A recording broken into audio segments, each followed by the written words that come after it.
આડેસરમાં દાદાનું બુલડોઝર ફર્યું છે, ગેરકાયદેસર દબાણો ઉપર બુલડોઝર ફરી રહ્યું છે અને એવા લોકો પણ છે કે જેમનો ભૂતકાળ ગુનાઓથી ખરડાયેલો છે, એમના ઉપર પણ આ બુલડોઝર ફરી રહ્યું છે। સરકારી જમીન પર આ હોટલ આખી ખડકી દેવામાં આવી હતી અને હોટલને તોડી પાડવામાં આવી છે।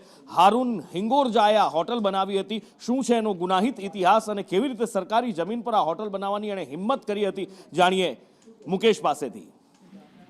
રાપર તાલુકાના આડેસર ખાતે